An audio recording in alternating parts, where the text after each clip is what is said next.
यह सदियों पुरानी बात है। उसी दौर में काबुल के पहाड़ों के दामन में एक बस्ती थी जहां दो गरीब दोस्त रहते थे। उनके नाम तारीख ने महफूज नहीं रखे, मगर उनकी कहानी आज भी दिलों में सांस लेती है। दोनों का हाल लगभग एक जैसा था। फटे कपड़े, सूखे होंठ और खाली पेट। कभी कभी किसी नेक दिल व्यापारी के यहाँ मजदूरी मिल जाती तो वह दिन खैर से गुजर जाता, वरना भूख ही उनका रोजा बन जाती। शाम ढले, जब मस्जिद के मीनारों से अजान गूंजती और बाजारों का शोर थम जाता, तो वे दोनों किसी पुराने मजार के पास बैठ जाते। एक छोटा सा चिराग, थोड़ी सी रोटी और आपस में तसल्ली के कुछ लफ्ज, बस यही उनकी दुनिया थी। एक शाम जब ठंडी हवा काबुल के आंगनों से गुजरी तो उनमें से एक ने थके लहजे में कहा, भाई ये शहर अब हमें नहीं संभाल सकता। यहाँ किस्मत के दरवाजे बंद हो चुके हैं। हमने उम्मीद के दरवाजों पर बहुत दस्तकें दी, मगर कोई खुला नहीं। दूसरे ने आह भरी, फिर क्या करें, भूख ने तो अब हड्डियों तक को खोखला कर दिया है। पहला बोला, मैंने सुना है कि गजनी में सुल्तान महमूद गजनवी हुकूमत करता है। अदल और इंसाफ का पैकर, रहमदिल खुदा तरस बादशाह। उसके दरबार के दरवाजे हमेशा जरूरतमंदों के लिए खुले रहते हैं। चलो उसके दर पर चलते हैं, शायद हमारी किस्मत भी बदल जाए। दूसरे के चेहरे पर उम्मीद की हल्की सी झलक आई।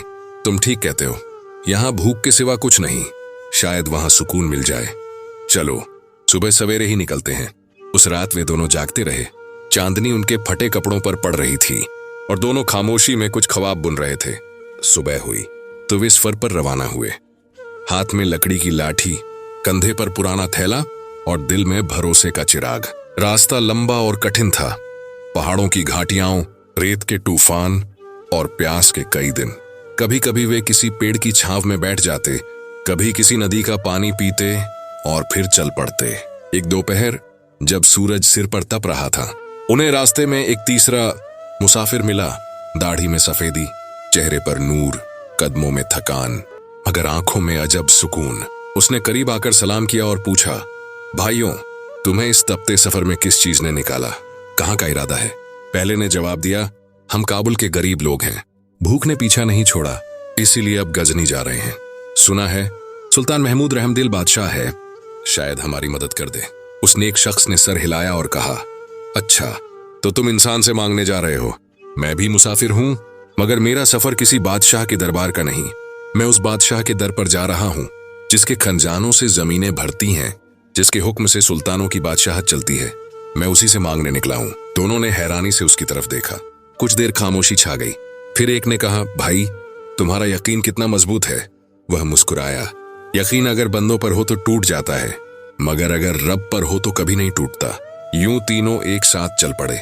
रास्ते में कई दिन गुजरे, कभी बारिश में भीगते, कभी धूप में जलते, मगर बातों में तसल्ली, दुआ में राहत। आखिरकार वे गजनी के करीब पहुंचे। शाम हो चुकी थी। आसमान पर चांद अपनी चमक बिखेर रहा था।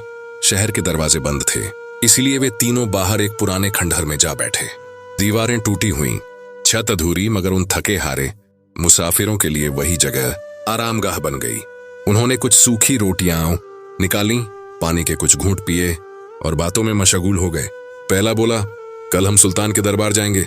मैं तो सोच रहा हूं, अगर मुझे 10,000 दीनार मिल जाए तो कारोबार खड़ा कर लूंगा, दोबारा इज्जत की जिंदगी गुजारूंगा। दूसरा बोला, मेरी बीवी बहुत खूबसूरत थी, उसकी बरकत से मेरा घर जन्नत बना हुआ था।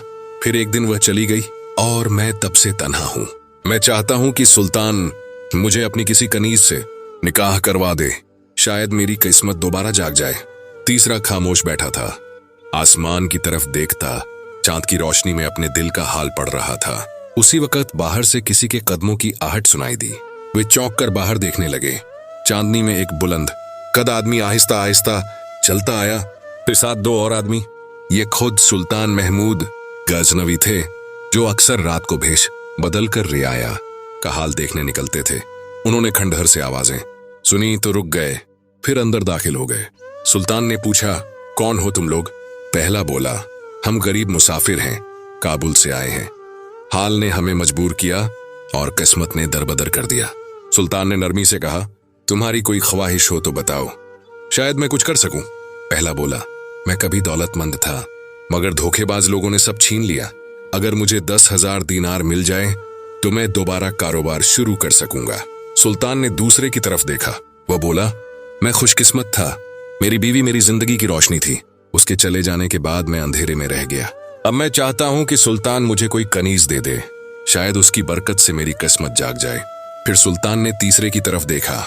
और तुम्हारी क्या आरजू है? वह खामोशी से बोला, मेरी आरजू मैं अपने रब से कहता हूं, जिसके हाथ में बादशाहों की बादशाही है। ना इस वैसा है गई तो वही मुझे देगा। मैं बंदों से नहीं, खालिक से मांगता हूं। सुल्तान के चेहरे पर सुकून छा गया। उसने उस शख्स की आंखों में देखा। वहां यकीन की वह चमक थी जो दिलों को बदल देती है। सुल्तान ने आहिस्ता से कहा, काश मेरे दरबारियों में भी कोई तुम जैसा हो। अगली सुबह सुल्तान ने हुक्म दिया, पहले मुसाफिर को 10,000 दीनार दो, दूसरे को मेरी सबसे हसीन कनीज दो, और तीसरे के लिए मेरे खजाने नहीं, मेरा दिल खोल दो, क्योंकि ईमान सोना नहीं, दिल की दौलत है। वह शख्स बाद में सुल्तान का करीबी साथी बन गया। वह दुनियावी दौलत नहीं मांगता था, बल्कि लोगों के गम बांटने वाला बन गया। उसकी दुआ से गरीबों के घरों में चिराग जलने लगे। इस कहानी से हमें यह सबक मिलता है कि जो बंदा अपनी तलब खालिक से मांगे, उसे मखलूका से कभी कुछ न चाहिए। कभी कभी अल्लाह तुम्हें वो नहीं देता जो तुम मांगते हो, बल्कि वो देता है जो तुम्हारे ईमान के लायक होता है। दौलत वाले हमेशा मुतमिन नहीं होते, मगर ईमान वाले कभी खाली नहीं रहते। इस तरह की और वीडियो देखने के लिए हमारे चैनल को सब्सक्राइब करें। शुक्रिया।